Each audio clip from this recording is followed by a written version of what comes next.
மச்சான் குடிக்கா நீ மச்சான் காளி மச்சான் இப்படி உரியாம பாரு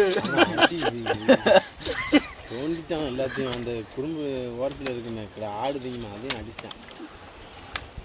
நல்லா இருக்கல காளி மச்சான கேளுங்க, அணில் கிழமை நல்லா இருக்குமான்ட்டு. அது தின்னு பாருமாப்ல, நல்லா இருக்குங்க. அப்போ அதில் ஒன்று விட்டுங்க அந்த அடக்கலாமாப்ல, அது வீட்டில் அது இனி தின்னு பாரு, இனிச்சு கிடக்கும் பாரு, சீனி மாதிரி இருக்கும். அதே உரிய முடியாமல் போட்டு போயிருக்கு. நான் வந்துட்டாப்ல